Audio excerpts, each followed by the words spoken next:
Matrix के बारे में। तो ये हमने लास्ट क्लास में डिस्कस किया, introduction to matrices, types of matrices, ये हम आज डिस्कस करेंगे। ठीक है। कंसेप्ट वाइज प्रॉब्लम बुक ये मतलब आ जाएगी जल्दी ही, अभी वो आउट नहीं हुई है, जैम के लिए, नेट के लिए आउट हो चुकी है। ओके, तो इंट्रोडक्शन की हम सबसे पहले बात करते हैं कि क्या होती है मैट्रिक्स। गाइस देखो, अगर बुक नहीं है तो देखो कई सारी बुक्स हैं जिनके आपको सॉफ्ट कॉपीज मिल जाती हैं, वो आप ठीक है बहुत इजीली आप यूज कर सकते हो, कोई दिक्कत वाली बात ही नहीं है। यूपीएससी में फिजिक्स ऑप्शन लेना चाहते हो, ले सकते हो,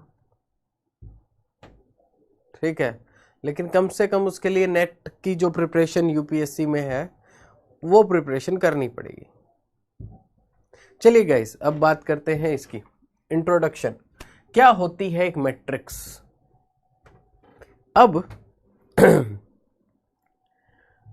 जो स्टूडेंट्स जिनकी फर्स्ट क्लास है या वो मुझे पहली बार देख रहे हैं, तो उनके लिए हो सकता है थोड़ा सा सरप्राइज हो, बट बाकी जितने पुराने स्टूडेंट हैं वो ये बात समझ चुके हैं और आज उनको बहुत ज़्यादा खुशी होगी कुछ नई चीज़ें भी जानकर कि ओवरऑल मैं आज आपको बताऊंगा कि भैया मैट्रिक्स पढ़ क्यों रहे हो तुम।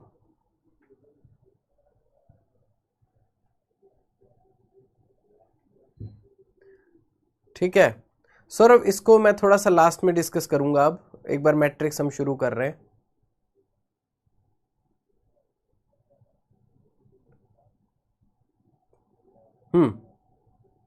तो गॉस या स्टोक्स थ्योरम भैया वो तो सिंपल सी बात है, जिसमें क्लोज सरफेस होगा उसमें गॉस थ्योरम लगेगी क्योंकि वो वॉल्यूम बन रहा है, जिसमें क्लोज लाइन होगी उससे सरफेस बन रहा है तो उसमें स्टोक्स थ्योरम होगी। तो वो तो बाय डेफिनेशन ही सौरभ पता चल रहा है। हाँ जी, तो गाइज अब बाकी चीज प्लीज जनरल क्वेश्चन नहीं, अब हम टॉपिक पे आते हैं। ठीक है, और क्या कहते हैं, आज वो भी है पीडब्ल्यू की तरफ से जो भी जैम के सक्सेसफुल स्टूडेंट्स रहे हैं उनका एक सक्सेस इवेंट भी है, तो वो भी शाम को आपको पीडब्ल्यू के यूट्यूब पे सब मिल जाएगा। ठीक है, तो वो देखिएगा, आप ही के लाइन में है। ग्रीन्स थ्योरम, अच्छा ग्रीन्स थ्योरम स्टोक्स थ्योरम का ही 2 डायमेंशन वर्जन है और कुछ नहीं है। तो अगर आपको स्टोक्स थ्योरम आती है तो आपको ग्रीन्स थ्योरम नहीं भी आती तो भी आप वो क्वेश्चन कर सकते हो।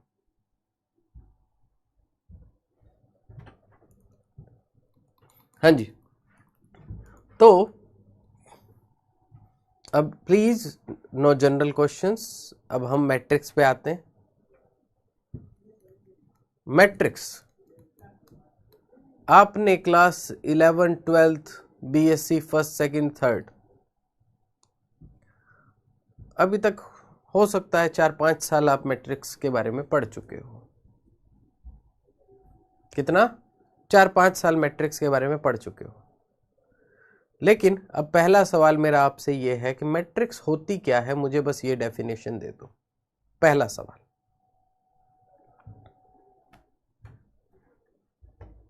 मुझे कई बार ये लगता है कि बहुत अभागे होते हैं वो लोग जो 2 और 3 5 और कई बार एमएससी भी 7 साल हर जगह मैट्रिक्स मैट्रिक्स मैट्रिक्स देख लेने के बाद भी नहीं समझ पाते कि मैट्रिक्स करती क्या है, मैट्रिक्स का यूज क्या है।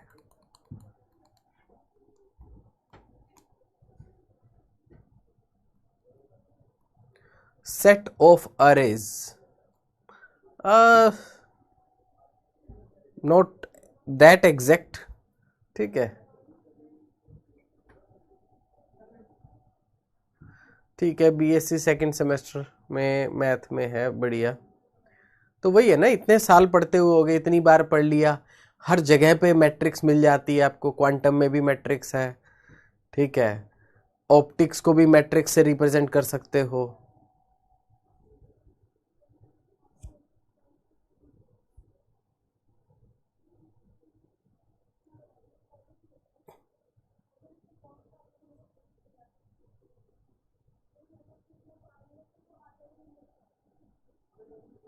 राकेश, मैं सिर्फ वही क्वेश्चन छोड़ता हूं जिसमें ऑब्वियस होता है कि बस ये यहां तक, बस इसके आगे तो सिर्फ बेसिक कैलकुलेशन रह गई है। अदरवाइज पूरा क्वेश्चन मैं कभी भी नहीं छोड़ता। ठीक है,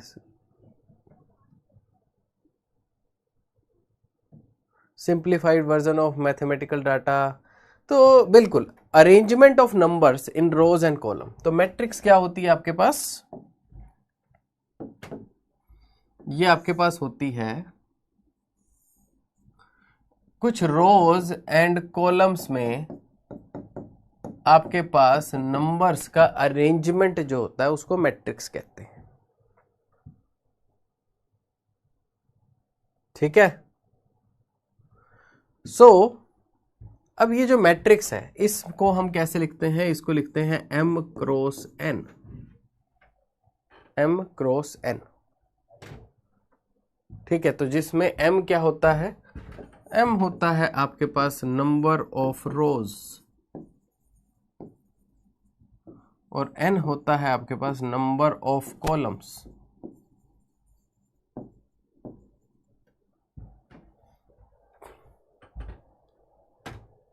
ठीक है, number of rose and number of columns.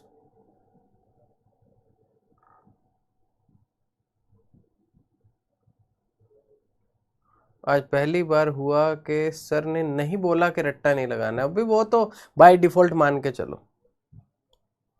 ठीक है, मैथ वीक है राकेश, तो देखो अब बिकॉज मैं सिर्फ वहीं पर छोड़ता हूं जहां मुझे पता है कि दिस इज बेसिक, लगभग सब कर लेंगे। तो थोड़ी सी प्रैक्टिस करो, कोई चीज अगर रहती हो स्टिल तो देखो कुछ डाउट पोर्टल में भी डाल सकते हो, अगर कुछ रहता हो। अगर लाइव क्लास लगाते हो तो सामने बोल सकते हो कि सर इसको थोड़ा और कर दो सॉल्व। ठीक है, लेकिन जस्ट मैं एक एवरेज जो स्टूडेंट्स हैं मैं उनके हिसाब से सोचते हुए थोड़ा सा वर्क, भाई वो सभी करते हैं। तो लाइव के अंदर आप मुझे बता दो अगर किसी में डाउट लगे कि इसको थोड़ा सा सर 2 स्टेप और कर दो। चलिए, अरे यार आप लोग ना समझ नहीं रहे, फिर आज फिर वो जनरल क्वेश्चन, फिर मैं अब टॉपिक कैसे पढ़ाऊं? बारी बारी मैं कट करता हूं कि ये एमपी में अगर आपको मैट्रिसेस, भाई मैट्रिसेस जो है भी जितने वेक्टर इंपॉर्टेंट नहीं है उससे ज्यादा मैट्रिसेस इंपॉर्टेंट है। इंपॉर्टेंट मींस कि ये आपको हर जगह काम आते हैं। तो अब उसको मैं अच्छे से कैसे समझाऊं? बीच में बारी बारी अगर जनरल क्वेश्चंस मेरे पास आ जाएंगे तो फिर किसी का रिप्लाई नहीं किया, फिर वो नाराज होकर नीचे लिख दो सर मेरा जवाब ही नहीं देते आप। सो प्लीज गाइस, अब जनरल क्वेश्चन प्लीज आप एक बार बंद कीजिए, सभी फोकस कीजिए यहां पर। ठीक है, अब मेरा आपसे ये सवाल है कि भी मैट्रिक्स ये लिख तो दिया, पर what is the use of matrix? Matrix काम क्या आती है? क्यों लिख रहे हैं ऐसे? नंबर ऑफ रो मतलब arrangement of rose and columns, arrangement in terms of rose and columns. ठीक है भाई, ये जो है मैट्रिक्स जो है वो है क्यों, क्या काम आती है, वो आप मुझे बताओ। अब आप सब्जेक्ट पे आ जाओ, जनरल चीजें भी ये कैसे करें वो वैसे करें, वो क्या कहते हैं, एक तो हमने मेंटरशिप सेशन उसी लिए होता है, शुरुआत के 5 मिनट हम चलो उसको दे सकते हैं, 5 मिनट 10 मिनट तक दे दिए भी, या एंड के क्लास के एंड में हम थोड़ा सा देख सकते हैं। ठीक है, लेकिन बीच में अब मेन टॉपिक से आप जुड़ के नहीं रहोगे और जनरल क्वेश्चन करोगे तो फिर वो टॉपिक बढ़िया नहीं चलेगा। और नए स्टूडेंट जो बेचारे अभी अभी आए हैं उनको ऐसे लगेगा पता नहीं यहाँ क्लास में खिचड़ी पकती है, फिर बताओ उनका इंटरेस्ट डाउन करवाओगे तुम लोग।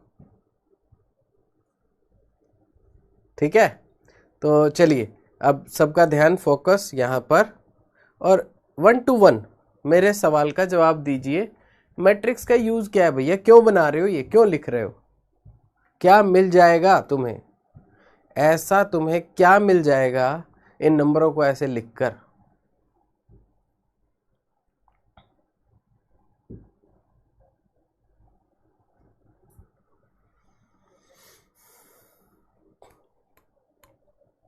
ठीक है, data analysis for operation on vector matrix like information packet, बिल्कुल सारी चीजें कुछ कुछ हद तक ठीक है। सबसे पहले मैट्रिक्स क्यों बनाई गई? मैट्रिक्स सबसे पहले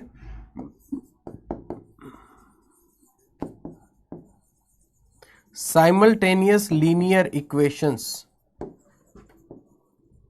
को सॉल्व करने के लिए बनाई गई। इसका जो सॉल्यूशन था साइमल्टेनियस लीनियर इक्वेशंस का, ठीक है, ये करने के लिए बनाया गया। तो होता क्या था कि भाई आपके पास एक सेट ऑफ इक्वेशंस है, आप यहां पर वेरिएबल लिख देते हो अपने, जितने भी और वेरिएबल्स हैं यहां पर इनके कोफिशिएंट्स आ जाते हैं, इज इक्वल टू यहां जो राइट साइड में आपके पास नंबर्स हैं वो आ जाते हैं। तो इस तरीके से भी ऐसी कोई इक्वेशंस हो सकती हैं, ऐसी भी इक्वेशंस हो सकती हैं जिसमें आप मान के चलो कि अभी हम क्या करते हैं, हमारे पास मैक्सिमम कितनी इक्वेशन आती हैं भी, आपने 9th-10th क्लास में पढ़ी होगी, एक्स वाई में 2 वेरिएबल के लिए आपने पढ़ा होगा, 10th-11th में 3 वेरिएबल के लिए पढ़ा होगा, कभी गलती से कोई 4 वेरिएबल के लिए 4 इक्वेशन आ गई होंगी, उससे ज्यादा तो कभी नहीं आती है आपके पास। लेकिन मान लो कोई डाटा ऐसे है जिसमें 50-50 वेरिएबल है, उन 50-50 वेरिएबल में आप एक दूसरे में एलिमिनेट करते हुए, एक दूसरे को एलिमिनेट करते हुए आप क्या करोगे, आप 50 बार XYZ ABC लिखोगे। तो इसलिए एक शॉर्टकट और फास्ट मेथड बनाया गया कि भैया ऐसे लिखो, फिर आपको क्या करना है, बस मैट्रिक्स को डायगोनलाइज करना है और उससे इक्वेशन का सॉल्यूशन आ जाएगा। ठीक है, लेकिन उसमें हम ज्यादा नहीं जाएंगे, वो हमारे काम का नहीं है मेथड। लेटर कंप्यूटर्स में जितनी भी इंफॉर्मेशन डालनी थी वो सारी की सारी इंफॉर्मेशन कंप्यूटर में किस तरीके से डाली जाती है, एरेज के फॉर्म में डाली जाती है। और जो 2 डायमेंशनल एरे होता है वो क्या एक तरह से मैट्रिक्स है, 1 डायमेंशन एरे भी मैट्रिक्स है। ठीक है, तो दैट्स वाई जो मैट्रिक्स है वो क्या है, आपका जो लीनियर इक्वेशंस है उनको सॉल्व करने के काम आ रहा है। दूसरा, आपके पास कंप्यूटर्स में काम आ रहा है।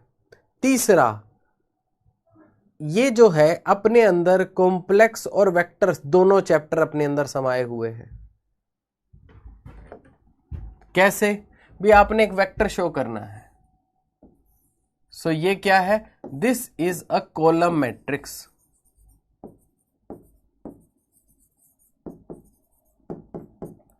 तो आपके पास एक वेक्टर है 2i cap plus 3j cap plus 3k cap, मान लो ऐसे है।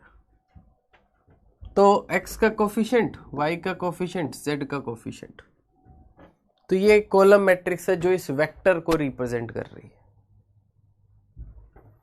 आपके पास एक और वेक्टर है, मान लो 1i cap 2j cap 3k cap, तो इसको आप कैसे लिख सकते हो, 1 2 3 ऐसे आप लिख सकते हो। मान लो इन दोनों वेक्टर्स को, ये a वेक्टर, ये a वेक्टर, ये b वेक्टर, मान लो मैंने डॉट प्रोडक्ट लेना हो, a vector dot b vector, तो मैं क्या करूंगा, ए वेक्टर को उसका ट्रांसपोज ले लो, मतलब ट्रांसपोज अभी हम डिस्कस करेंगे पर इतनी चीज आप समझ सकते हो। ये चीज क्या है, इसको हम बोलते हैं रो मैट्रिक्स, क्योंकि इसमें सिंगल रो है। तो रो 1 होती है, कॉलम n हो सकते हैं। इसमें कॉलम 1 होता है, रो n हो सकती है। तो अगर मुझे इसका डॉट प्रोडक्ट लेना हो तो मैं क्या करूंगा, 2 3 3, इसको इससे प्रोडक्ट करो, हो गया डॉट प्रोडक्ट। सो हमें कोई भी इस तरह के डॉट प्रोडक्ट या कुछ भी ऑपरेशंस करने हैं या हमें कंप्यूटर से कराने हैं, तो कंप्यूटर्स में हम मैट्रिक्स मल्टीप्लिकेशन की डेफिनेशन डाल देते हैं, उसका प्रोग्राम डाल देते हैं, और फिर डॉट प्रोडक्ट कराना है तो ट्रांसपोज करके और फिर इसका प्रोडक्ट कर दिया, ये डॉट प्रोडक्ट हो गया। तो हमें वेक्टर्स का भी काम मैट्रिक्स से कराना होता है। ओवरऑल मैट्रिक्स क्या है, बहुत यूजफुल होती है हमारे लिए, बिकॉज इन सब एप्लीकेशंस में ये जो एक तरह की खास अरेंजमेंट ऑफ नंबर्स है, ये हमारे काम आती है। लेकिन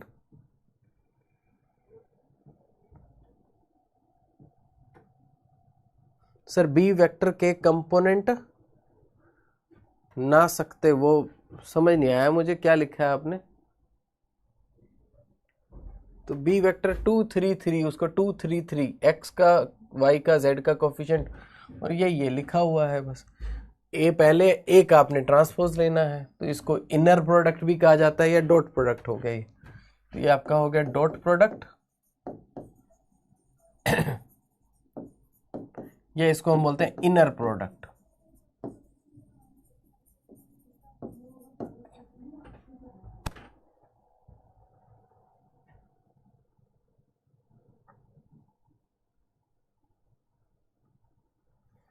नाउ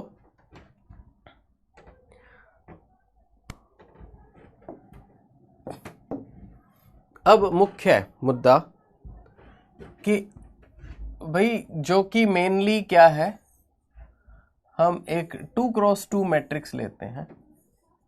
तो मैंने आपको क्या बताया कि जो रो या कॉलम मैट्रिक्स है वो क्या है, आई जे के क्या है, आई जे के तो दिशा बता रहा है ना कि एक्स में कितना है, वाई में कितना है, जेड में कितना है।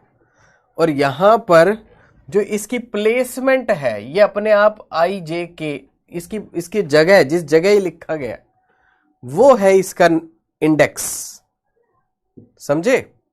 आई जे के आप क्यों लिखते हो? आई लिखने का मतलब ये है कि इतना एक्स में गया है, और इसमें आपको पता है कि जो यहां पहला लिखा जाएगा वो एक्स का नंबर है, दूसरी जगह लिखा जाएगा और जो तीसरी जगह लिखा जाएगा वो वाई और जेड के नंबर है। तो आपने निशानी लगानी है। निशानी आप सिंपल लिखते हो तो आई जे के से लगाते हो, और ऐसे लिखते हो तो किस ऑर्डर में लिख रहे हो उसके साथ लगाते हो। ठीक है? नाउ अब मैंने आपको बताया कि भाई एक अरेंजमेंट ऑफ नंबर्स है, और उसका जो प्रोडक्ट करने का तरीका है वो क्या है, आपका रो एंड कॉलम मेथड से आप प्रोडक्ट करते हो। अब एक एग्जांपल ले रहे हैं, ये एक 2x2 मैट्रिक्स है और ये एक आपके पास वेक्टर है। ठीक है? तो किसी भी वेक्टर को आप कॉलम मैट्रिक्स से या रो मैट्रिक्स से रिप्रेजेंट कर सकते हो। ठीक है? ए डॉट बी के ट्रांसफर का मतलब क्या है राजेंद्र, वो बताओ मुझे।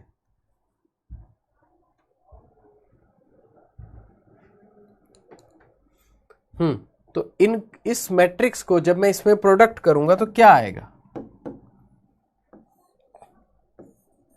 जब आप इसको प्रोडक्ट करोगे, this will be another vector 2 3।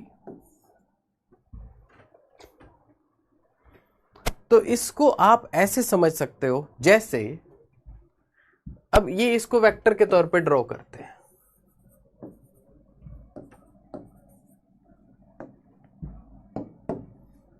ये है आपके पास 1 1,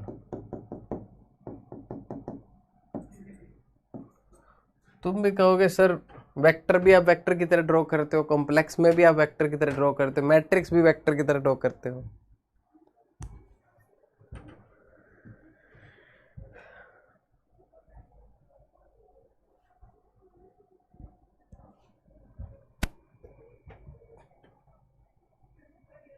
नहीं अनीता, वो उसका कोई मतलब नहीं बनता।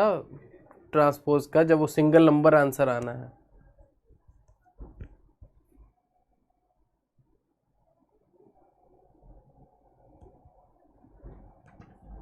आप रो में लिख सकते हो।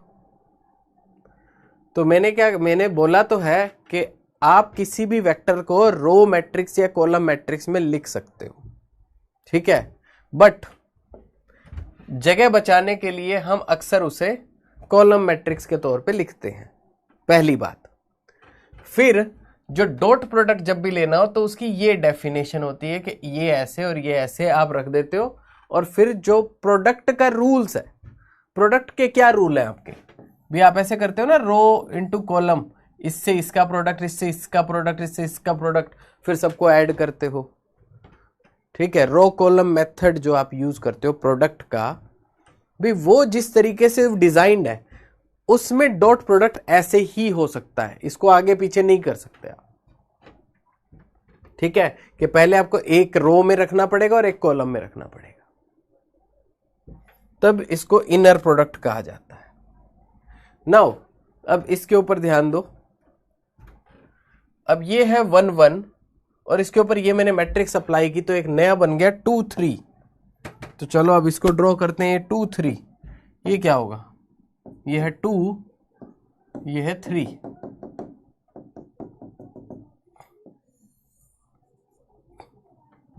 तो पहले ये एक वेक्टर था जिसका नाम था 1 1 और ये एक वेक्टर बन गया जिसका नाम है 2 3।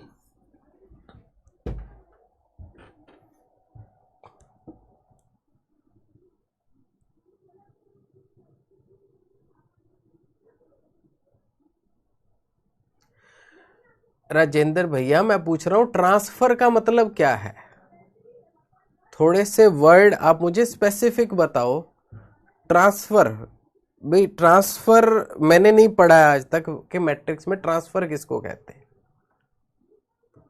तो थोड़ा सा या तो स्पेसिफिक वर्ड आप मिस कर रहे हो, क्या होना चाहिए।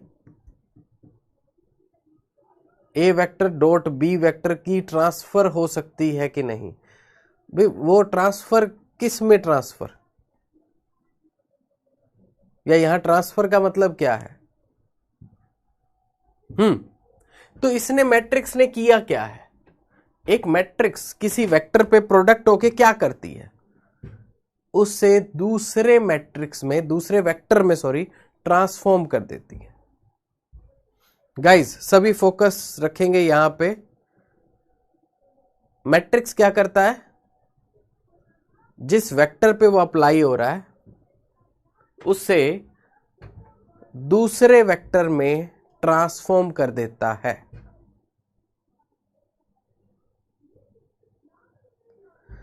नहीं, ट्रांसपोज होता है, लेकिन ट्रांसपोज भी विकास, अब वही है ना, आप टॉपिक ना एक चल नहीं रहा है, बड़े बीच बीच में चीजें आ रही हैं। देखो ट्रांसपोज क्या है, ट्रांसपोज इज डिफरेंट थिंग, और वो डॉट प्रोडक्ट में ट्रांसपोज का कोई मतलब नहीं है, वो तो सिंगल नंबर है, सिंगल नंबर का क्या ट्रांसपोज होता है।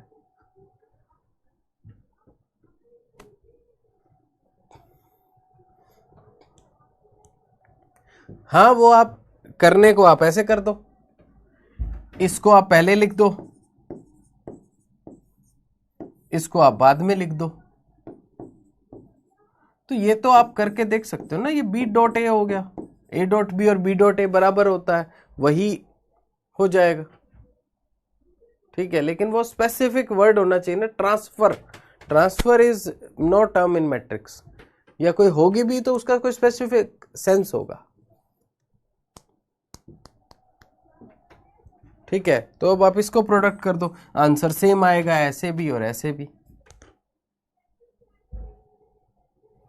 ठीक है। लेकिन उसकी प्लेसमेंट ऐसे ही रखनी पड़ेगी।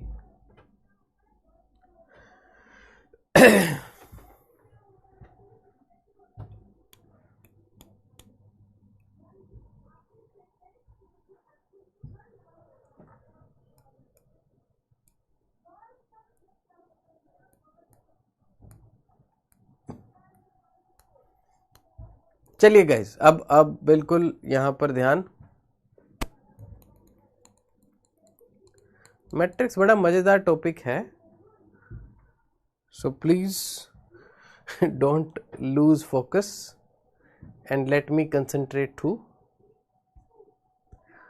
Just a second.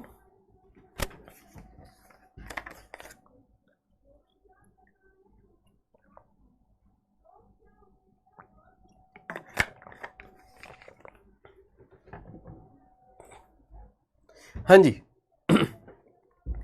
तो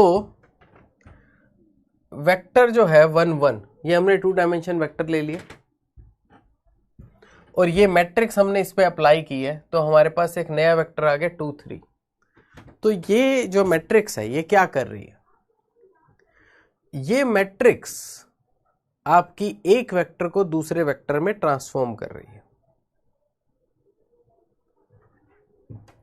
तो आई होप ये बात आप सब समझ सकते हो। तो एक मैट्रिक्स क्या करता है, जिस वेक्टर पे अप्लाई होता है वो उसको दूसरे वेक्टर में ट्रांसफॉर्म कर देता है। उसी तरीके से जब यहां पर हम देखते हैं ये मैट्रिक्स इस वेक्टर पे अप्लाई होता है तो इसके कुछ नंबर्स होंगे, तो इस पे ये अप्लाई होता है तो इसको इसमें ट्रांसफर कर देता है। हम बस ये नंबर फाइंड आउट कर लेते हैं कि उसको किस वेक्टर को उसने ट्रांसफॉर्म किया है। तो यही सॉल्यूशन होता है। तो मैट्रिक्स जो है ओवरऑल उसका मेन यूज यहां पर आपके पास फिजिक्स में मेन यूज है। अब चलिए एक चीज मैं आपको और बताता हूं, लेकिन उसको समझने के लिए थोड़ा सा ध्यान रखना, ठीक है? क्वेश्चन आप तब करना जब मैं कंसेप्ट खत्म कर लूं, ठीक? अब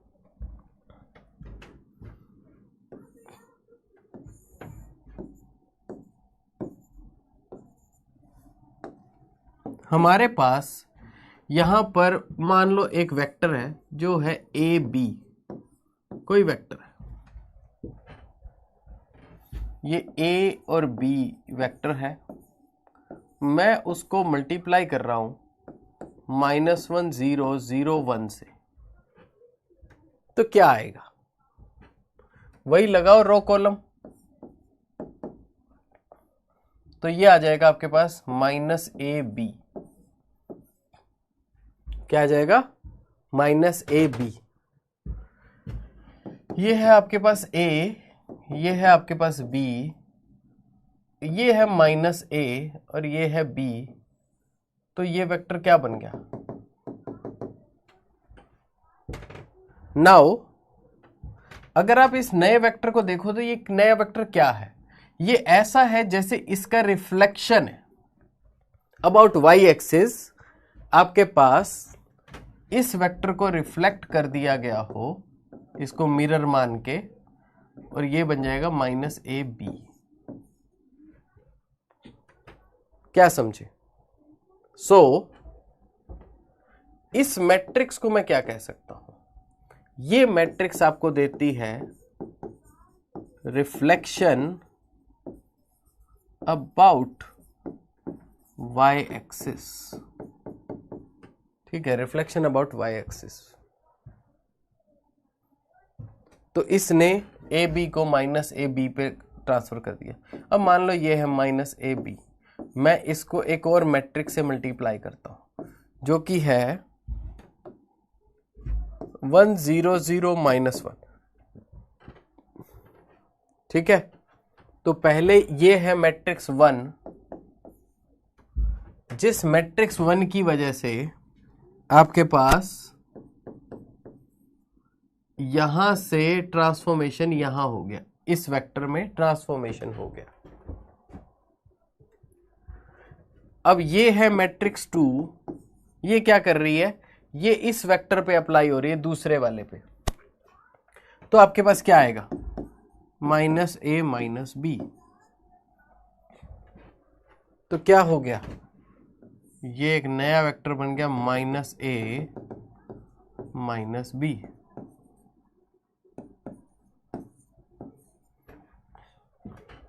ठीक है? तो आपने क्या कर रहे हो? मतलब आपने इस वेक्टर को जो AB है पहले यहां भेज दिया एक ट्रांसफॉर्मेशन करके, फिर यहां भेज दिया दूसरा ट्रांसफॉर्मेशन करके। अब आप एक काम कर सकते हो। क्या काम कर सकते हो? तो इसको आप क्या बोल सकते हो, this is reflection about x axis. ये मैट्रिक्स क्या देती है आपको, कोई भी वेक्टर इसके साथ आप मल्टीप्लाई कर दो, वो एक्स एक्सिस के अबाउट इस वेक्टर को रिफ्लेक्ट कर देगी। अब हम क्या कर सकते हैं भाई, देखो ये माइनस ए बी ये तो इसके बराबर है, तो अगर मैं इसकी वैल्यू यहां पुट कर दूं तो क्या होगा, 1 0 0 -1, और ये जो माइनस ए बी है इसकी वैल्यू कि ए बी पे अप्लाई हो -1 0 0 1 इज इक्वल टू, ये क्या आ जाता है, -a -b। तो सबसे पहले आप मैट्रिक्स की भाषा समझो। ये मैट्रिक्स की भाषा क्या कहती है कि मेरे पास एक ए बी वेक्टर था, जिस वेक्टर को सबसे पहले मैंने इससे मल्टीप्लाई किया, जिससे मैंने इसको यहां से यहां ट्रांसफर कर दिया, फिर जो आंसर आया उसको मैंने ये अप्लाई करके यहां से यहां ट्रांसफर कर दिया, तो ये मेरे पास फाइनल आंसर आ रहा है। तो पहले तो आप मैट्रिक्स की भाषा समझ सकते हो कि एक आपके पास कोई मैट्रिक्स है, वो एक वेक्टर पे अप्लाई होकर उसको दूसरे वेक्टर में कन्वर्ट कर रही है। मल्टीपल मैट्रिक्स जो है वो क्या करती हैं भी, अपना अपना ऑपरेशन सभी ऐड करती जाती हैं, सभी अपना अपना ऑपरेशन लगाती जाती हैं। फाइनली अगर मैं इन दोनों को मल्टीप्लाई कर दूं, इन दोनों को मल्टीप्लाई करके क्या होगा, इन दोनों को मल्टीप्लाई करो तो इसको इससे मल्टीप्लाई -1 0 0 -1 आएगा।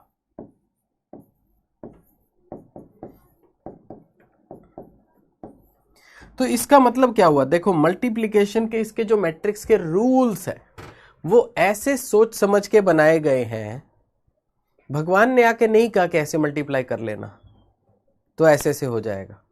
ये रूल्स जो है, जो भी आपको रट्टा लगाने को कहा जाता है, वो बस एक तरह की एक मेथडोलॉजी है कि ये ऐसे इसलिए बनाए गए हैं ताकि ये मल्टीप्लाई होने के बाद वही चीज दें जो ये हो रहा है। ये क्या है, ये किसी एक वेक्टर को सिर्फ ये यहां से सीधा यहां ट्रांसफर कर देता है, और इसको क्या बोलते हैं, इसको बोलते हैं हम इन्वर्जन मैट्रिक्स। बिकॉज ये जो है, जो वेक्टर है, इसको इन्वर्ट कर देता है। क्या है, मैट्रिक्स को इन्वर्ट कर देता है, जो भी वेक्टर है आपका। तो इन्वर्जन किसको कहते हैं भी, अगर कोई ए और बी है, -a -b कर दो तो वो इन्वर्जन होता है। तो आप इस काम को 2 स्टेप में कर सकते हो, और इनको मल्टीप्लाई कर दो तो आप इस काम को 1 स्टेप में कर सकते हो।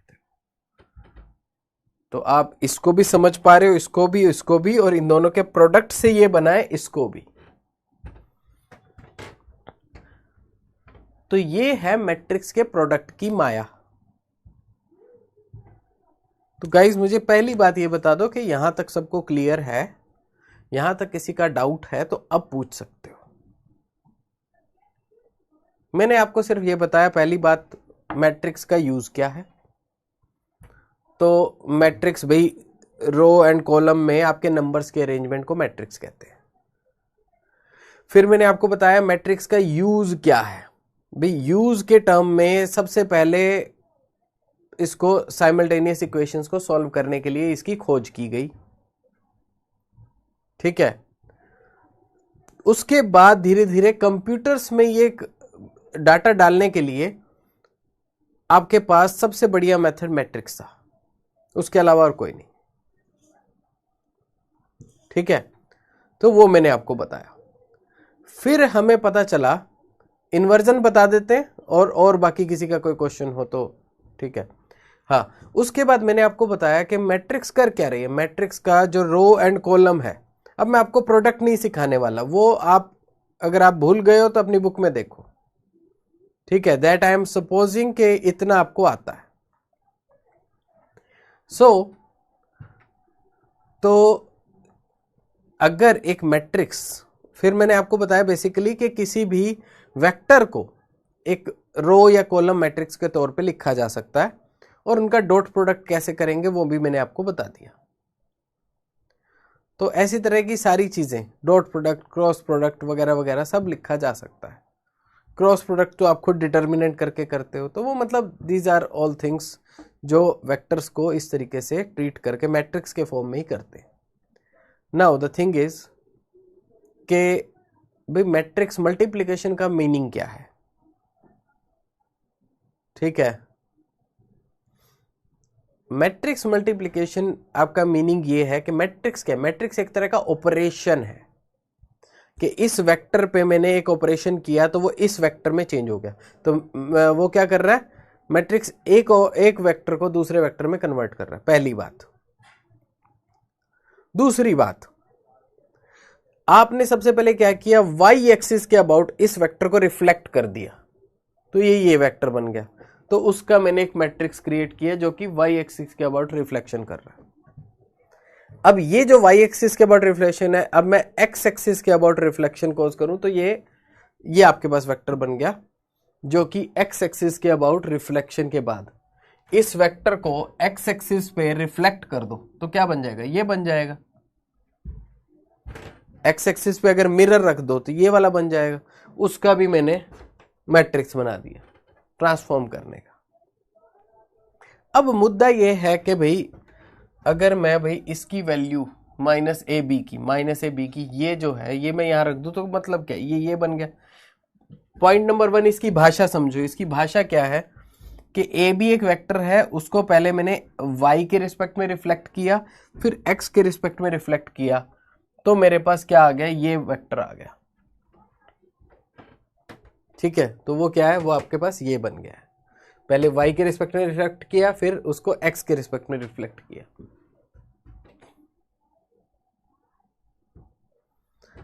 और अब अगर इनको मल्टीप्लाई करोगे तो क्या आएगा, ये मैट्रिक्स आएगी। अब ये तो मल्टीप्लाई हमने जो किया, मल्टीप्लाई करने के बाद मैट्रिक्स भी तो काम की रहनी चाहिए ना, कोई ऐसे थोड़ा कुछ भी आ जाएगा मल्टीप्लाई करके। तो ये जो नई मैट्रिक्स बनी है, ये कैसी मैट्रिक्स बनी है, ये मैट्रिक्स अपने अंदर इन दोनों को समाये हुए है कि इन दोनों का ऑपरेशन एक साथ ये कर देगी। तो ये मैट्रिक्स क्या कर रही है, ये मैट्रिक्स क्या कर रही थी, यहां से यहां और यहां से यहां पहुंचा रही थी। तो इन दोनों का प्रोडक्ट करके जब आपने सिंगल मैट्रिक्स बनाई है, वो क्या कर रही है, वो ए बी को सीधा माइनस ए माइनस बी में कन्वर्ट कर रही है।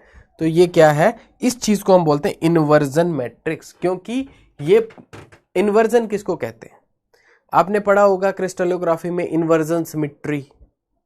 ठीक है, ओरिजिन के रिस्पेक्ट में जो सिमेट्रिकल हो, तो एक तरफ एक पॉइंट है ए बी और एक तरफ एक पॉइंट है माइनस ए माइनस बी।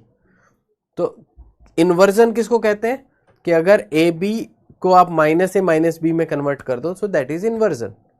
तो ये मैट्रिक्स आपके किसी भी वेक्टर को इन्वर्ट कर रही है, तो इसको इन्वर्जन मैट्रिक्स कहते हैं। क्या समझे? तो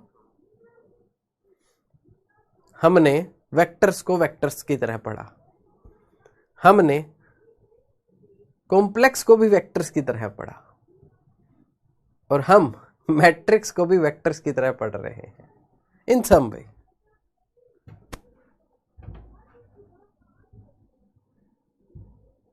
हाँ, उसमें देखो सिमेट्री में तो आप देखते हो कि दोनों सेम होने चाहिए।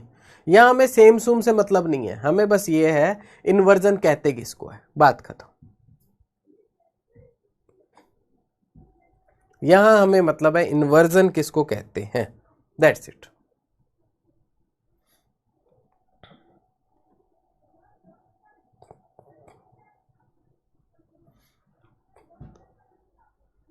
ठीक है, तो आपको समझ आ गया भी मैट्रिक्स के ये मल्टीप्लिकेशन के रूल क्यों बना रखे हैं, ऐसे ही क्यों बना रखे हैं, और ये क्या है ये क्या है, मतलब वो सब चीजें अब माइंड में क्लियर होगी होंगी।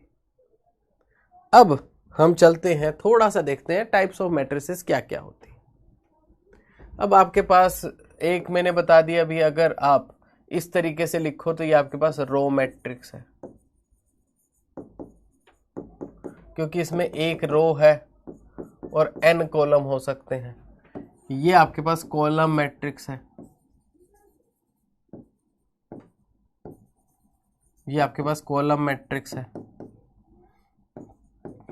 n क्रॉस 1,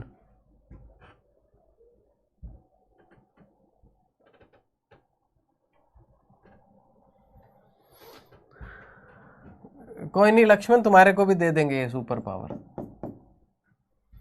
4 ईयर के टाइम पे तुम्हारे को ग्राफ बता दूंगा कैसे कैसे प्लॉट होते हैं, तो सुपर पावर तुम्हारे अंदर भी आ जाएंगी।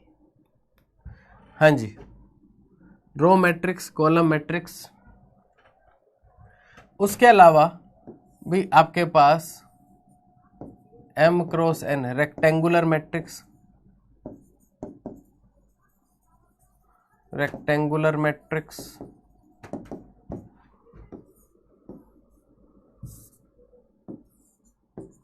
n cross n square matrix,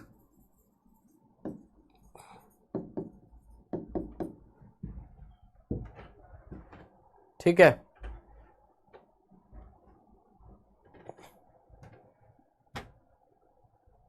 भैया वो पूरे एक्स एक्सिस है, पॉजिटिव नेगेटिव नहीं, पूरा एक्स एक्सिस के थ्रू रिफ्लेक्शन वो, और पूरा वाई एक्सिस के थ्रू। अब वो पॉजिटिव हो नेगेटिव हो डजेंट मैटर, वो वेक्टर जहां भी होगा उसका रिफ्लेक्शन होगा, ठीक है। ये सब चीजें आपको पता है। अब इसके अंदर एक होती है जिसको हम बोलते हैं upper triangular matrix.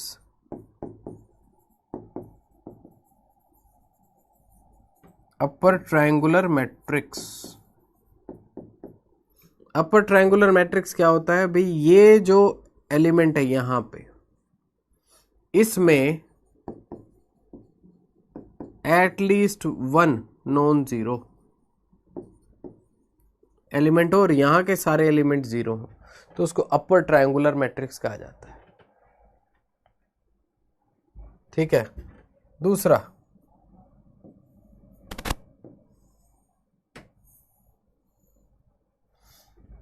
At least 1 non zero इस रेंज में हो, यहां के सब जीरो हो, तो ये एक हिसाब से नीचे की ट्रायंगुलर है, तो इसको लोअर ट्रायंगुलर मैट्रिक्स कहा जाता है।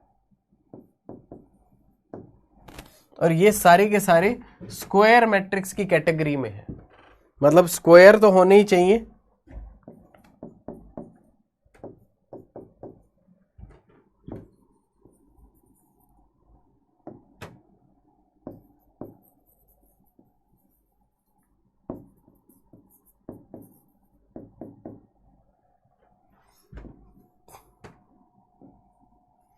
और ये जब आपके पास ये जो एलिमेंट है, ठीक है, जिसको आप कहते हो प्रिंसिपल डायगोनल, क्या बोलते हो? PAL वाला, प्रिंसिपल डायगोनल, इसके अंदर एटलीस्ट 1 नॉन जीरो एलिमेंट हो, यहां के जीरो यहां के जीरो, तो इसको हम बोलते हैं डायगोनल मैट्रिक्स।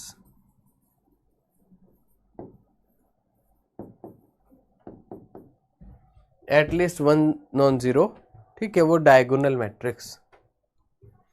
अब ये डायगोनल एलिमेंट सारे 1 हो तो आपकी आइडेंटिटी मैट्रिक्स।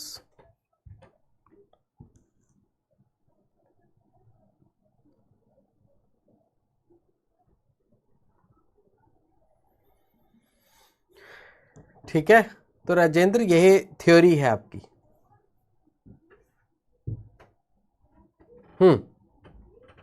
तो इसको हम बोलते हैं डायगोनल मैट्रिक्स।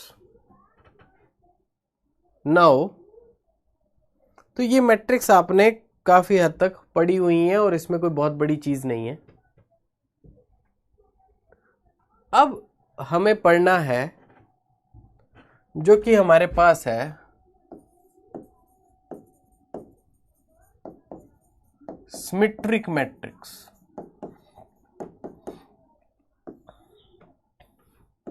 क्या पढ़ना है? Symmetric matrix. और उसके साथ हमें पढ़ना है स्क्यू सिमेट्रिक मैट्रिक्स।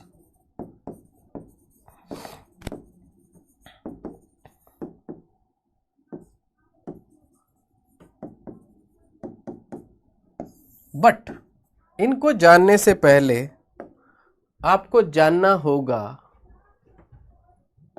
के ट्रांसपोज क्या होता है। एंड कंजुगेट आप जानते तो हो, कंजुगेट ट्रांसपोज क्या होता है। ये चीजें आपको दोनों पता होनी चाहिए। अब होता क्या है कि किसी भी मैट्रिक्स को जनरली ऐसे हम लिख देते हैं ए आई जे। ये अपने आप में एक मैट्रिक्स है। इसका मतलब क्या हुआ? इसका मतलब ये हुआ कि A11 A first row second column, first row third column, इस तरीके से आप second row first column, second row second column ऐसे करके इसका नामकरण कर सकते हो। तो जब आप लिख देते हो ए आई जे, ये अपने आप में एक मैट्रिक्स है। अब ये जो आपके पास मैट्रिक्स है, अब अगर आप आई जे को ट्रांसफर कर दो आई ए जे आई में, मतलब रो की जगह कॉलम, कॉलम की जगह रो नंबर, तो इस चीज को क्या बोलते हैं? इस चीज को आप बोल देते हो, टी से रिप्रेजेंट कर देते हो, लिख देते हो ट्रांसपोज।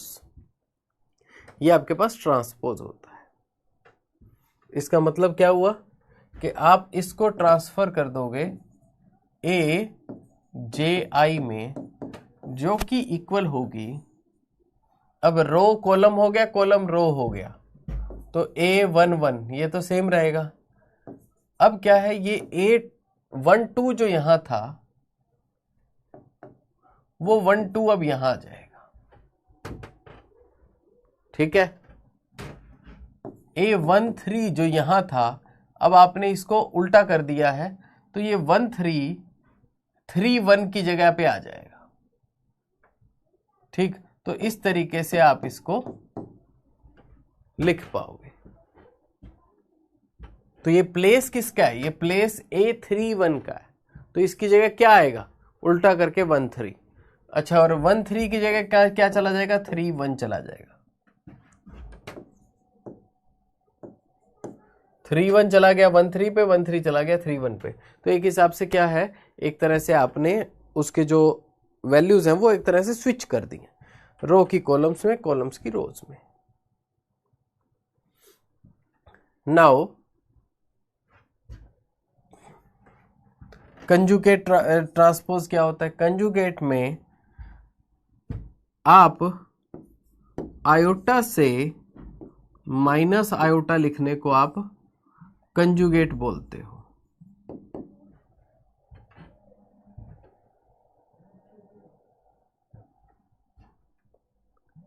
ठीक है, तो आयोटा से माइनस आयोटा स्विच करने को आप कंजुगेट बोलते हो। बाय चांस इसके अंदर मैट्रिक्स में कुछ एलिमेंट है, 2 3 आयोटा, 3 2 आयोटा, ऐसा कुछ। अब मुझे इसका ट्रांसपोज लेना है और मुझे इसका कंजुगेट लेना है। मान लो मैं थीटा से रिप्रेजेंट करता हूं, तो ट्रांसपोज लेकर क्या होगा?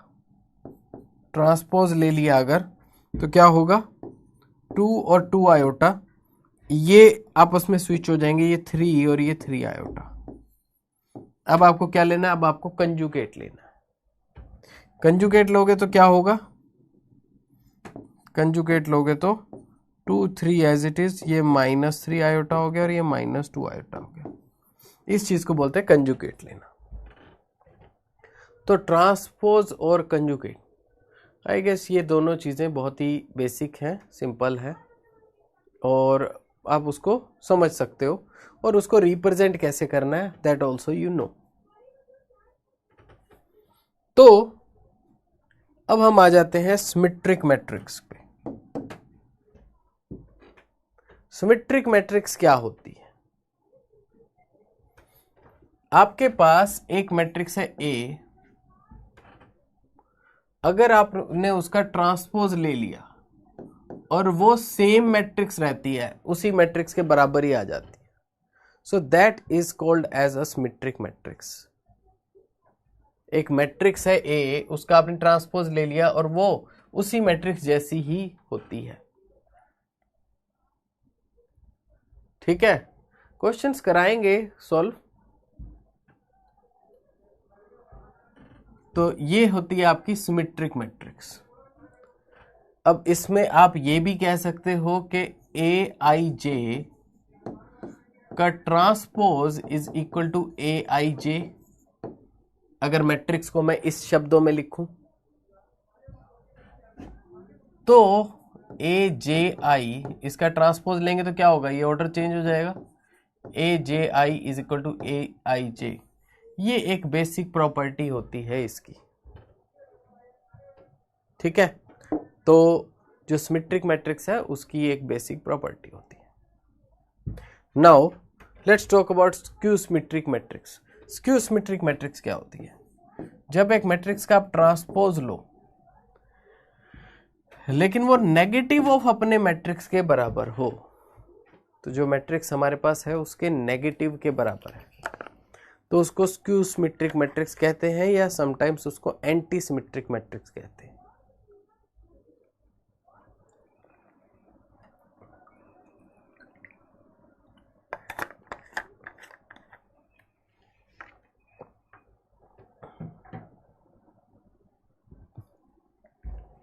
नाउ इसको मैं इस टर्म में लिखता हूं, मान लो मैंने लिखा ए आई जे, इसका ट्रांसपोज लिया, this must be equal to negative of A I J. ये मैं मैट्रिक्स को भी लिख रहा हूं। फिर क्या होगा, ट्रांसपोज लेंगे तो क्या होगा, ये आ जाएगा A J I is equal to negative of A I J. तो ये आपके पास एक जनरल बिहेवियर होता है किसी भी स्क्यू सिमेट्रिक मैट्रिक्स का, कि A I J is equal to negative of A J I. लेकिन अब हम इसमें एक स्पेशल केस डाल देते हैं, in case of diagonal elements.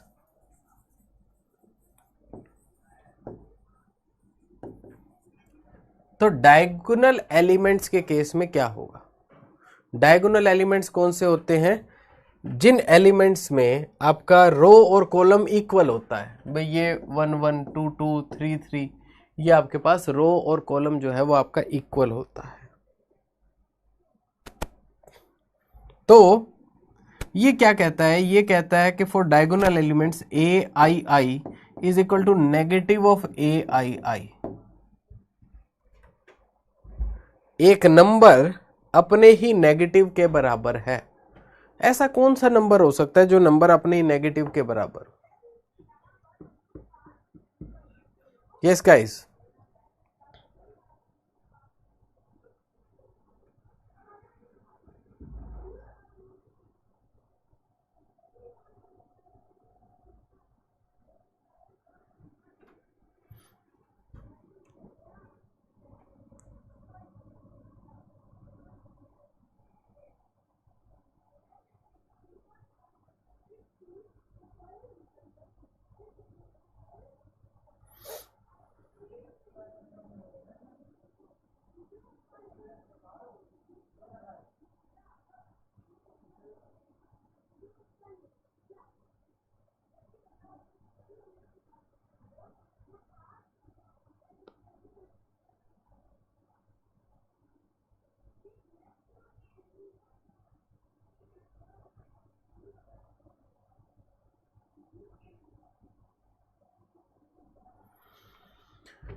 Yes absolutely, एक नंबर अपने ही नेगेटिव के बराबर है तो आप कह सकते हो diagonal elements of a skew symmetric matrix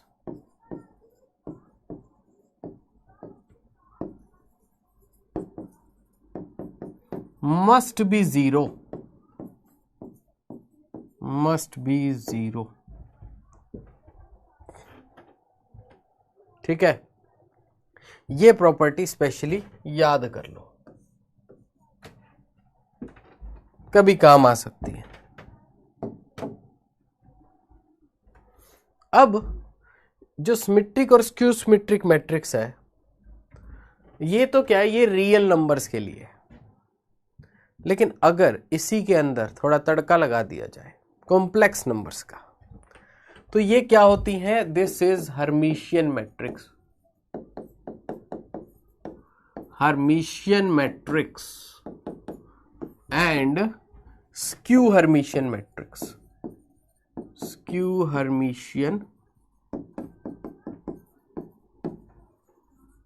matrix.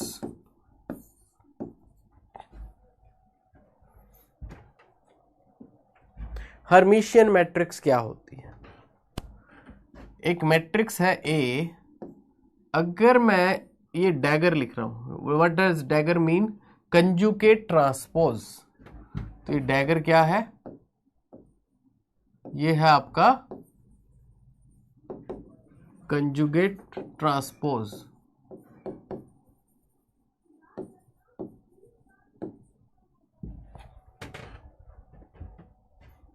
तो this will be equal to the same matrix again. और ये क्या कहता है, अगर कंजुगेट ट्रांसपोज ले लें तो negative of that matrix. Same चीजें हैं। सिमेट्रिक स्क्यू सिमेट्रिक कब आता है? जब यही हर्मिशियन मैट्रिक्स अगर रियल हो तो वो सिमेट्रिक मैट्रिक्स है। स्क्यू हर्मिशियन मैट्रिक्स अगर रियल नंबर्स में ले ली जाए कि उसमें कोई भी कॉम्प्लेक्स पार्ट ना हो तो वो क्या है, वो स्क्यू सिमेट्रिक हो जाती है। तो सिमेट्रिक स्क्यू सिमेट्रिक क्या है? सिर्फ स्पेशल केस है of Hermitian and skew Hermitian. तो उनको समझने में कोई दिक्कत होनी चाहिए। अगर आपको सिमेट्रिक स्क्यू सिमेट्रिक आ गया तो उसको इसको भी समझने में दिक्कत नहीं होनी चाहिए। So hermitian matrix A dagger is equal to A, और ये आपके पास क्या बन रहा है भाई, आप इसमें देखोगे कि ए आई जे का dagger will be equal to A I J. ठीक, अब ये क्या है, ए, इसका ट्रांसपोज ले लिया तो हमने ए जे आई बन गया, और कंजुगेट को हम क्या है, ऐसे स्टार बना के रिप्रेजेंट कर रहे हैं, कंजुगेट को स्टार बना के। ठीक है, नहीं स्टार से डोनेट नहीं करते, डैगर से ही करते हैं। तो इसको आप कलेक्टिवली लेते हो कि जैसे ए आई जे का आप ट्रांसपोज ले रहे हो और कंजुगेट ले रहे हो। तो ट्रांसपोज आपने सॉल्व कर दिया तो ये ए जे आई हो गया, ऑर्डर चेंज हो गया इसका, और ये कंजुगेट रह गया equal to A I J. ये आपके पास एक जनरल बिहेवियर होता है फॉर अ हर्मिशियन मैट्रिक्स। ठीक, अब क्या है, यहां पर हम कर देते हैं in case of diagonal matrix, sorry diagonal elements. Diagonal elements क्या होगा भाई, डायगोनल एलिमेंट्स में A I I star must be equal to A I I, ये होना चाहिए। अब ये कोई आपके पास कॉम्प्लेक्स नंबर है, इसका मतलब ए प्लस आयोटा बी का star must be equal to A plus iota B. या इसको अगर मैं लिखूं तो क्या होना चाहिए, A minus iota B should be equal to A plus iota B. So guys, A तो ए के बराबर हो जाएगा, लेकिन b माइनस बी के बराबर कैसे होगा? So what is the situation जब minus B equal to B के बराबर हो? ये तभी हो सकता है जब आपका b 0 होना चाहिए। तो अगर b पोर्शन 0 हो गया, इसका मतलब इमेजिनरी पार्ट 0 हो गया, तो आपको ये कहना पड़ेगा कि diagonal elements of a Hermitian matrix are always real.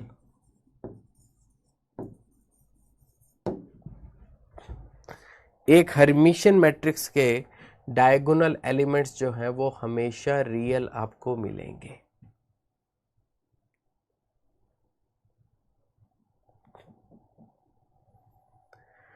हाँ जी गाइस, सबको ये बात क्लियर?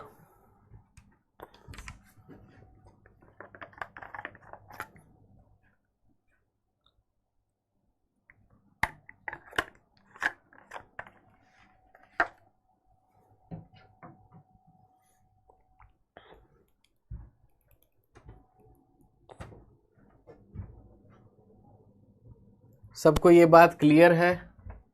आपको एक्सप्रेशन रटने की ज़रूरत नहीं है, वो एक बार समझ आ जाए बस। मेन बात आपको याद रहनी चाहिए। पेपर में कभी ये प्रूव करने का नहीं आएगा, बट बेसिकली देखो, किसी भी मैट्रिक्स को आपको ऐसे लिखना, ट्रांसपोज लेने का मतलब ये नंबर चेंज करना, ये आपको आना चाहिए, क्योंकि ये किसी क्वेश्चन में भी यूज हो सकता है।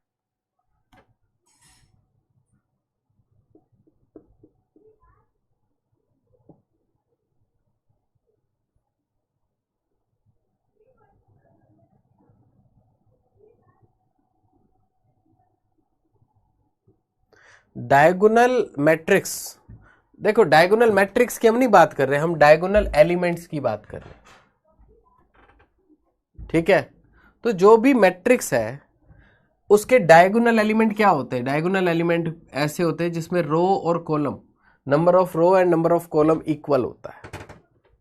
फर्स्ट रो का फर्स्ट एलिमेंट, सेकंड रो का सेकंड कॉलम, थर्ड रो का थर्ड कॉलम, ये डायगोनल में आते हैं। तो इसलिए हम इसको AII ऐसा लिख देते हैं। तो डायगोनल एलिमेंट के लिए ये कंडीशन आ जाती है। तो हम डायगोनल मैट्रिक्स की नहीं बात कर रहे, हम एलिमेंट की बात कर रहे हैं। और एलिमेंट में AII star is equal to AII। अब मैं इसको क्या कर रहा हूं, AII जो है आपका एलिमेंट, क्योंकि ये कॉम्प्लेक्स नंबर है, ये जो अब हर्मिशियन है इसमें कॉम्प्लेक्स नंबर है, तो मैंने ये मान लिया कि ये A प्लस आयोटा B कोई कॉम्प्लेक्स नंबर है। इसका conjugate is equal to A plus iota B होगा। इसका कंजुगेट लिया, आयोटा को माइनस आयोटा में चेंज किया, बस फिर चलते चलते हमें पता चला कि B 0 होना चाहिए। B 0 होना चाहिए तो इमेजिनरी पार्ट हो ही नहीं सकता, ऑलवेज रियल होगा। Similarly A dagger equal to minus A dagger AIJ का transpose conjugate is equal to negative of AIJ, ये होना चाहिए बाय डेफिनेशन। जब आप इसका ट्रांसपोज लोगे तो AJI बनेगा, इसका conjugate is equal to negative of AIJ बनेगा, ठीक है? अब अगर इसका मैं कंजुगेट लूंगा तो क्या होगा? अब इसको मैं मान लेता हूं कि ये कॉम्प्लेक्स नंबर है, सॉरी ये क्या है, ये अभी कंडीशन आ गई for any skew Hermitian matrix, ये कंडीशन होती है सभी एलिमेंट के लिए। पर अगर मैं स्पेसिफिकली बात करूं for diagonal elements, diagonal elements के लिए क्या होता है? AII star is equal to negative of AII।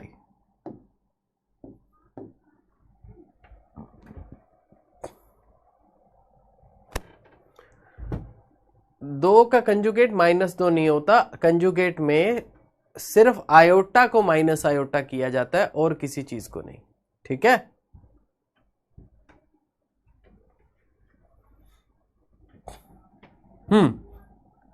तो इसको हम मान लेते हैं ये कॉम्प्लेक्स नंबर है A प्लस आयोटा B, इसका conjugate is equal to negative of A plus iota B। ये आपको क्या देगा? इसका कंजुगेट क्या होगा?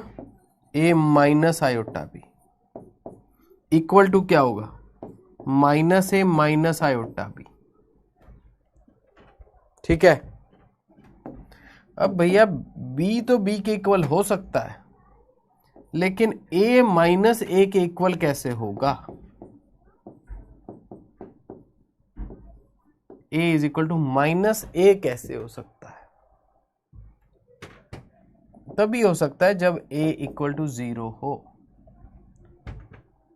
जब ए इक्वल टू 0 हो तो आप कहोगे कि diagonal elements of a skew Hermitian matrix are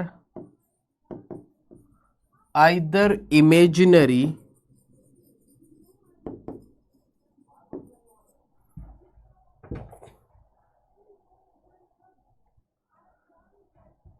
complex number में तो बेटा दोनों पार्ट होते हैं ना, एक रियल भी इमेजिनरी भी। ओनली आयोटा के लिए कंजुगेट वर्क करता है, उसको माइनस में कन्वर्ट करता है और किसी को नहीं। ठीक है।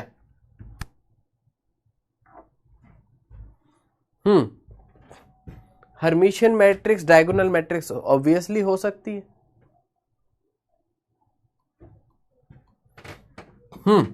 तो skew Hermitian matrix are either imaginary, और ऐसा भी तो हो सकता है कि भी देखो ए तो 0 है ही है, मान लो बी भी 0 है, तो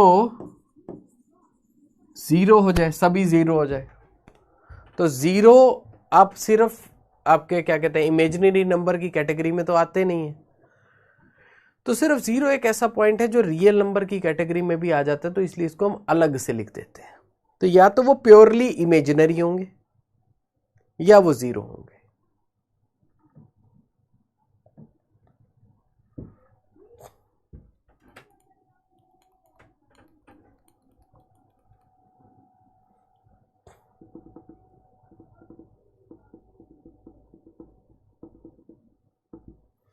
हाँ जी गाइस, सबको बात clear?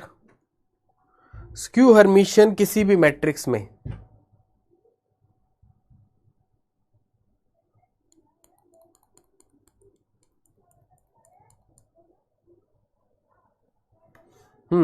But sir diagonal matrix में all diagonal element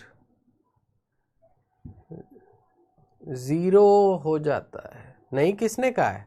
diagonal matrix में तो डायगोनल में कम से कम नॉन जीरो कोई ना कोई एलिमेंट होना चाहिए।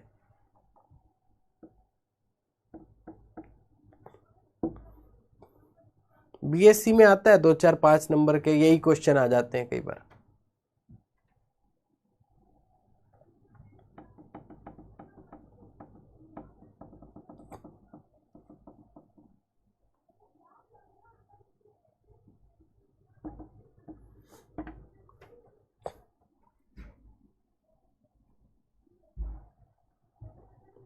चलिए आगे बढ़ते हैं।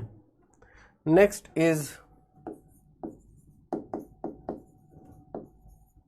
Unitary matrix and orthogonal matrix.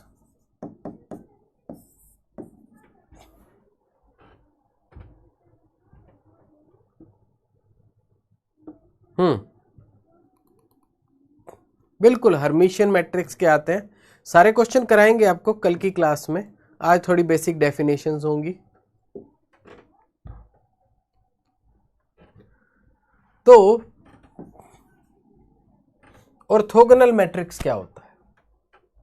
Orthogonal matrix ऐसे मैट्रिक्स होती है, भी एक मैट्रिक्स है, उसका अगर आपने ट्रांसपोज ले लिया so that is equal to जैसे आपने उसका इनवर्स ले लिया हो। मतलब कोई मैट्रिक्स ऐसी है कि उसका ट्रांसपोज लेना ही इनवर्स लेने जैसा है, तो वो उसको बोलते हैं ऑर्थोगोनल मैट्रिक्स। मतलब अगर आपने ट्रांसपोज लिया और उसको मैट्रिक्स से मल्टीप्लाई कर दिया तो वो आइडेंटिटी आपको दे देगा। एक मैट्रिक्स है, उसके साथ उसका इनवर्स मल्टीप्लाई करते हो तब आइडेंटिटी आता है। ठीक है, मतलब एक मैट्रिक्स है, मैट्रिक्स क्या करता है? किसी वेक्टर को एक जगह से दूसरी जगह तक ट्रांसफर कर देता है। उसका इनवर्स क्या करता है? इनवर्स उस वेक्टर को उस जगह से वापस उसी जगह वापस ले आता है। तो नेट क्या हुआ? नेट आइडेंटिटी कुछ नहीं हुआ। ठीक है। तो इनवर्स ऑफ अ मैट्रिक्स क्या होता है कि मतलब जो कोई कुछ जो मैट्रिक्स कर रही है उसका उल्टा इफेक्ट करना है, उसने उसको खत्म कर देना है।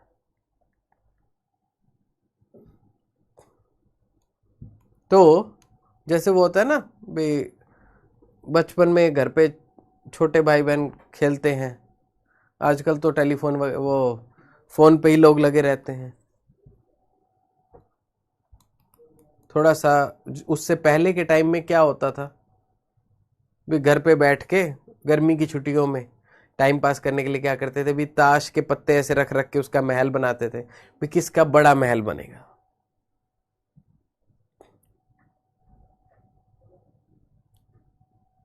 अब जो छोटा भाई था उसके बस में ही नहीं थी बनाना, तो वो क्या करता था, जो महल बना हुआ होता था आके पंखा चला देता था, या कोई बहाना बना के एक आध पत्ता नीचे से खींच लेता था कि सब गिर जाए। एंड में क्या हुआ, सब डिस्ट्रक्शन हो गया, कुछ नहीं बचा। क्या हुआ, कुछ नहीं हुआ। तो आपने काम किया, आपके भाई बंधु ने उसका इनवर्स कर दिया। आपने एक वेक्टर को यहां से ट्रांसफर करके यहां भेज दिया, तो ये आपने कह दिया ए मैट्रिक्स है, और एक और मैट्रिक्स ने यहां से ट्रांसफर करके उसको यहां भेज दिया, उसको कहेंगे ए इनवर्स है। बस उल्टा काम, ठीक है। जिस काम के होने के बाद पहले वाला वेक्टर वापस आ जाए कि क्या हुआ, कुछ नहीं हुआ।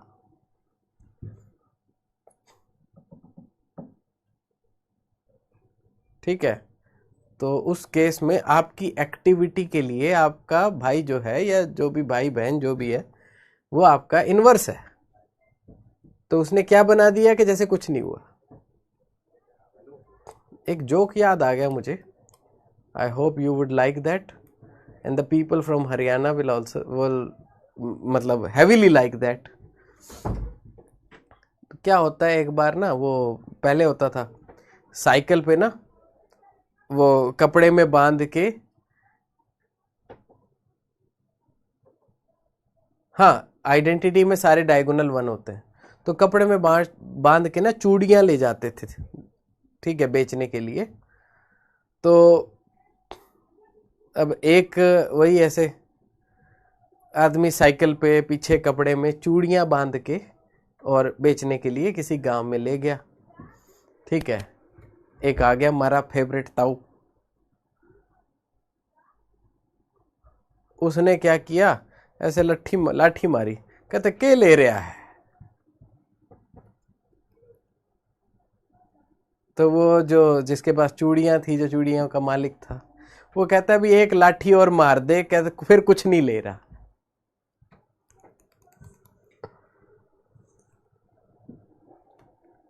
तो ताऊ कहता है कि भाई के ले रहा है, ऐसे डंडा मार के कहता है के ले रहा है।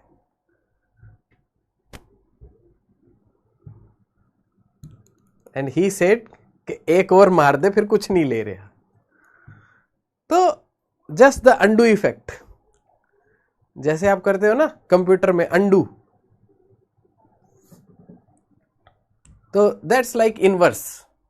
तो आपने काम किया, ए जो भी ऑपरेशन करता है इनवर्स उसका उल्टा करता है, बस दैट्स इट, और कुछ है ही नहीं। So A transpose A is equal to identity. उसी मैट्रिक्स का कॉम्प्लेक्स दुनिया में क्या होगा, उसी मैट्रिक्स का कॉम्प्लेक्स दुनिया में होगा कि ए का अगर मैंने डैगर ले लिया, इट मींस ए का इनवर्स ले लिया गया। So A dagger A is equal to identity. अच्छा, उड़ीसा में भी आता है चूड़िया वाला, बढ़िया। हाँ, तो वो नल हो गया ना। शुरुआत में क्या था, वो कांच था, एक ने उसको कुछ ऑपरेशन करके चूड़ियां बनाई और फिर उसने उसको वापस कांच में बदल दिया, तो क्या हो गया, ए इनवर्स।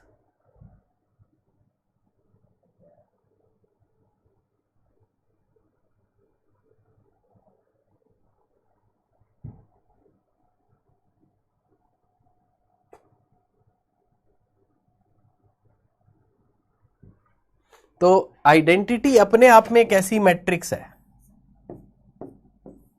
आइडेंटिटी अपने आप में एक ऐसी मैट्रिक्स है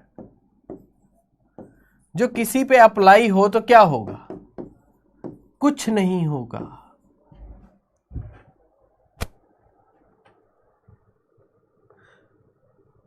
डैगर कॉम्प्लेक्स दुनिया की चीज है, ट्रांसपोज रियल दुनिया की चीज है।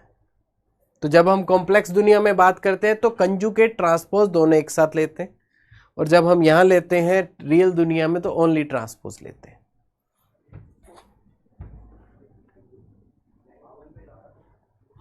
तो या तो ए डैगर लेना ही ए इनवर्स लेने के बराबर है, तो A dagger into A equal to identity हो जाएगा। बिल्कुल सेम डेफिनेशन, तो दोनों को अलग अलग सोच के मत पढ़ो, सेम है।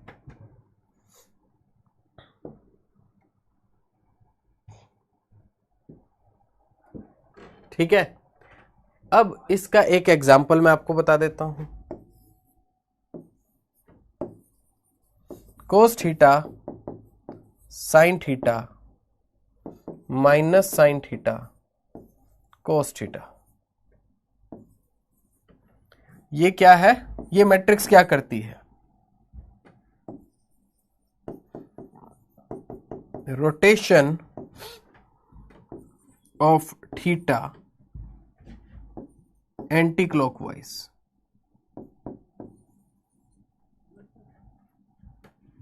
Rotation of vector by theta anti clockwise.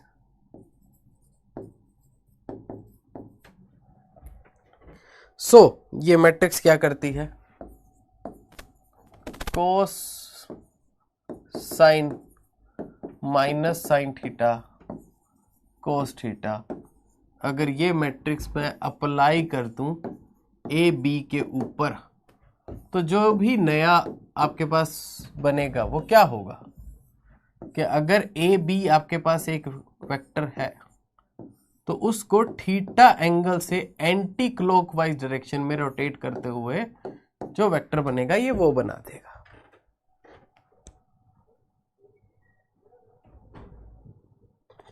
ठीक है, तो आइडेंटिटी क्या करता है, कुछ भी नहीं करता। क्या हुआ, कुछ नहीं हुआ आइडेंटिटी। ठीक है, लेकिन उसको मैट्रिक्स के तौर पे तो लिखना पड़ेगा। Just wait a second guys.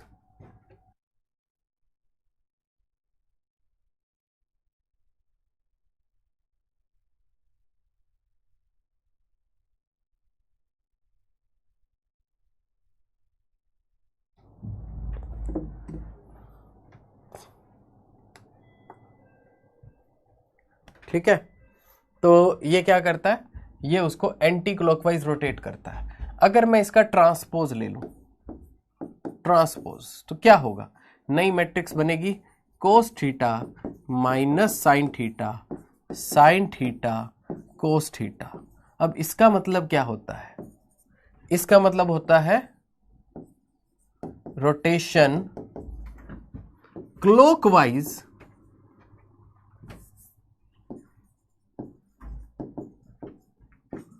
Bye angle theta. ठीक है, क्लॉकवाइज रोटेशन। तो आपने क्या किया, एक वेक्टर है ए बी, आपने क्या किया, पहले आपके दिमाग में आया कि उसको एंटी क्लॉकवाइज में रोटेट कर दूं,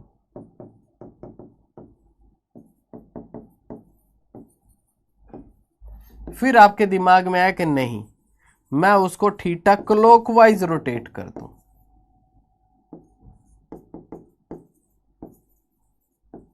अब गाइस एक काम करो, इसको मल्टीप्लाई करो और मुझे बताओ क्या बचेगा, क्या चेंज आएगा। अगर मैंने थीटा, मैंने क्या किया, ट्रांसपोज ही लिया है ना, और मैंने आपको बताया ट्रांसपोज का मतलब क्या है, पिछले वाला एंटी क्लॉकवाइज रोटेट कर रहा था, ये क्लॉकवाइज।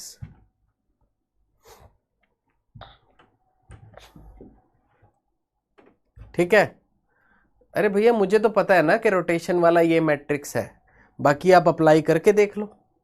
आप एक काम करो, एक वेक्टर रखो, यहाँ पे 30 डिग्री वैल्यू पुट कर दो, मल्टीप्लाई करके देख लो, आपको पता चल जाएगा वेक्टर रोटेट करेगा नहीं करेगा।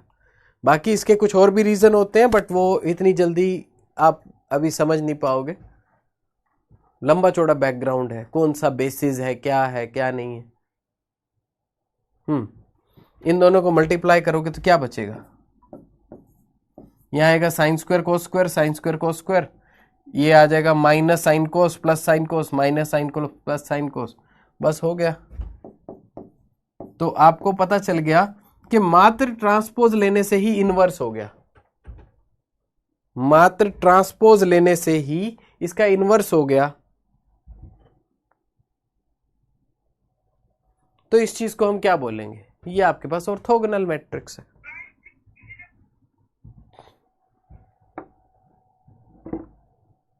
ठीक है, बिल्कुल आइडेंटिटी आएगा। तो ये हमने डिस्कस किया कि भाई symmetric, skew symmetric, Hermitian, skew Hermitian और उसके डायगोनल एलिमेंट्स की प्रॉपर्टीज। उसके अलावा हमने देखा कि ऑर्थोगोनल मैट्रिक्स और यूनिटरी मैट्रिक्स आपके क्या होते हैं। ठीक है, उनको भी हमने स्टडी किया और उसमें आपको आई होप आइडेंटिटी मैट्रिक्स का सिग्निफिकेंस कुछ नहीं, वो भी आपको पता चला। Along with that you come to know कि इनवर्स मैट्रिक्स क्या कर रही है, और उसको अब सारी चीजें आप वेक्टर्स में इमेजिन कर सकते हो। अब इसके जो कुछ क्वेश्चंस हैं और जो फर्दर टॉपिक्स हैं, डिटर्मिनेंट उसकी प्रॉपर्टीज, इनवर्स उसकी प्रॉपर्टीज, ये सब हम डिस्कस करेंगे कल की क्लास में।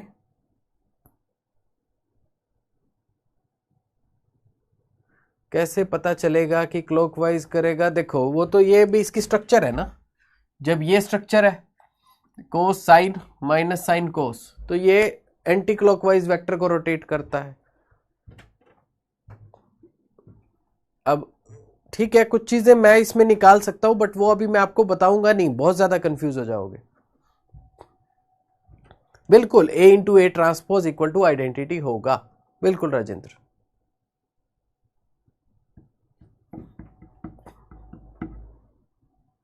ठीक है, सिमिलरली वो उसके भी यूनिटरी के भी एग्जाम्पल हो सकते हैं, लेकिन उसका स्पेसिफिक एग्जाम्पल बनेगा वो देखना पड़ेगा। बट उसमें भी यही होगा, कंजुगेट ट्रांसपोज लोगे आप। रिवाइज कैसे करेंगे, देखो रिवाइज तो जब भी जो चैप्टर खत्म होता है उसका जब टेस्ट आता है आपके पास, ऑटोमेटिकली आपको वो पूरा पहले तो वो तब रिवाइज करना पड़ेगा। दूसरा, जब फाइनल एंड में आपके इकट्ठे मॉक टेस्ट होंगे तो तब भी आपको वो यही सारे टॉपिक रिवाइज खुद करने ही पड़ेंगे। एंड नहीं, पेयर में क्या मतलब है उसका, भाई पेयर तो वो तो बाद में हमने कह दिया ना कि भाई ये क्लॉकवाइज तो ये एंटी क्लॉकवाइज, जरूरी थोड़ा पेयर में हो। यूनिटरी मैट्रिक्स भी बच्चा सेम है, वो बस उसमें कुछ कॉम्प्लेक्स नंबर हो जाएगा कुछ, तो वो देखना पड़ेगा स्पेसिफिकली कौन सी है। ठीक है, तो वो भी उसका बस ट्रांसपोज लो के मल्टीप्लाई करोगे तो आइडेंटिटी आ जाएगा। तो उसमें भी सेम चीज है, सेम प्रॉपर्टी है, बस उसमें कुछ कॉम्प्लेक्स नंबर होंगे।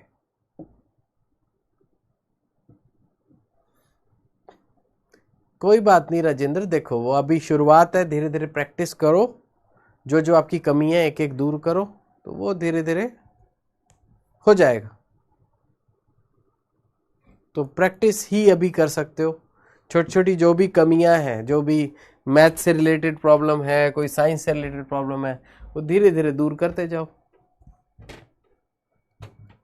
ठीक है, तो रिवीजन मल्टीपल लेवल पे होता रहेगा। अभी जब हम PYQs करेंगे सारे, तो जब सारे PYQs करेंगे तो उसमें अलग अलग टॉपिक आएंगे ही, कभी किसी टॉपिक का क्वेश्चन आ जाएगा, कभी किसी टॉपिक का क्वेश्चन आ जाएगा, तो उसमें भी रिवीजन हो जाएगा।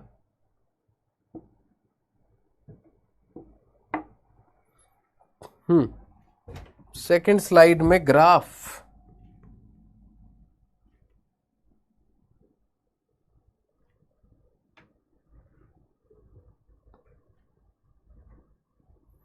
सेकंड में तो ग्राफ नहीं है, थर्ड में है। ये तो बस ये है, मैंने बताया था कि मैट्रिक्स क्या करता है।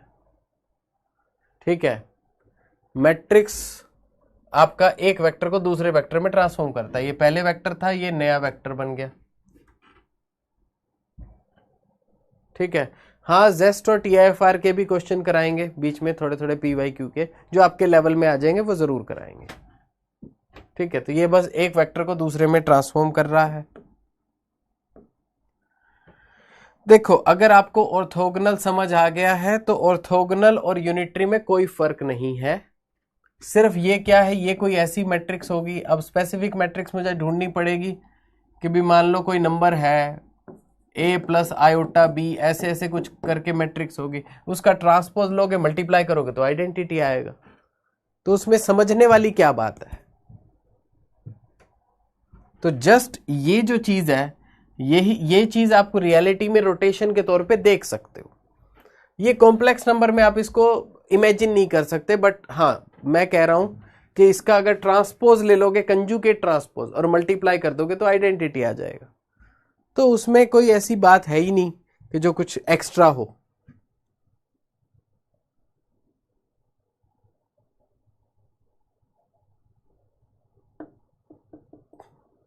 हम्म,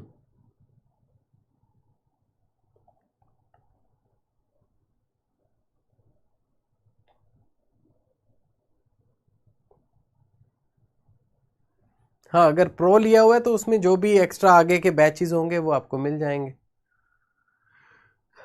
लास्ट लेक्चर में, लास्ट क्वेश्चन में 1/6 ऑफ वॉल्यूम इंटीग्रल लेने में सेम आंसर नहीं आ रहा है। कोई बात नहीं, वो देख लेंगे क्वेश्चन। ठीक है, अभी क्या कहते हैं, जो जैम वाले स्टूडेंट्स का इवेंट होना है उसके लिए मुझे निकलना पड़ेगा। ठीक है, सो आज और टॉपिक हम नहीं करेंगे, यहीं तक करेंगे। हर्मिशियन मैट्रिक्स में स्पेशल केस थोड़ा सा बता दो। मुझे एक बात बताओ, देखो एक रियल नंबर क्या है, मैं कह रहा हूं रियल नंबर कॉम्प्लेक्स नंबर का स्पेशल केस है जब इमेजिनरी नंबर 0 हो। क्या बोला मैंने? ठीक है, मैंने आपको कहा कि ये कॉम्प्लेक्स नंबर है, इसमें if b is equal to 0 तो ये क्या आ जाएगा, a बचेगा। तो रियल नंबर क्या है, कॉम्प्लेक्स नंबर का स्पेशल केस है जब इमेजिनरी 0। आप YouTube पे देखोगे ना, तो वो सेलिब्रेशन को आप YouTube पे देखोगे, जो जो स्टूडेंट्स टॉप किए हैं उन सबको ठीक है अप्रिशिएट किया जाएगा, जैम वाले ही स्टूडेंट्स। अरे भैया वो मैंने अभी तो बताया, वो करके देख लो। आप एक वेक्टर ले लो 1 1 और यहां पर रख लो कोस 30 डिग्री। 30 डिग्री की वैल्यू पता है, minus sine 30 degree, sine 30 degree cos 30 degree. इसको इससे मल्टीप्लाई करो, देखो क्या आता है, और अपने आप इसको ड्रॉ करना, एक 1 1 और ड्रॉ करना दूसरा आपके पास ये वेक्टर कोई इस एंगल पे बनेगा कि नहीं बनेगा, अपने आप देख लेना। वो आपको पता चल जाएगा कि ये एंटी क्लॉकवाइज ही बाय 30 डिग्री रोटेट किया है।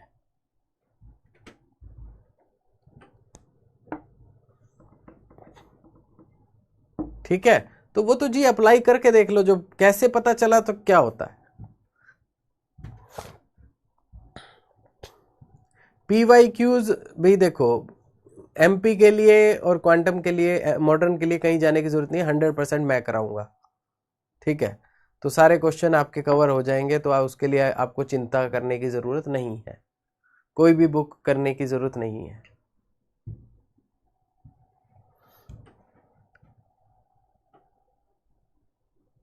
ठीक है, तो YouTube पे देखिए, उसका नोटिफिकेशन वगैरह लक्ष्मण आया हुआ होगा PW के ही YouTube चैनल पे, तो आपको मिल जाएगा उस पे।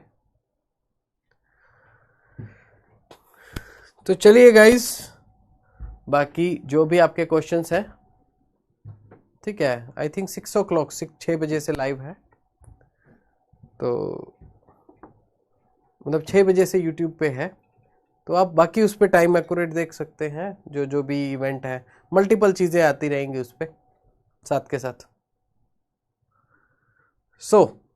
चलिए गाइस, बाकी जो भी क्वेश्चंस हैं आपके वो नेक्स्ट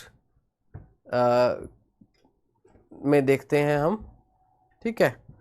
तो till then, bye bye, take care, have a good day.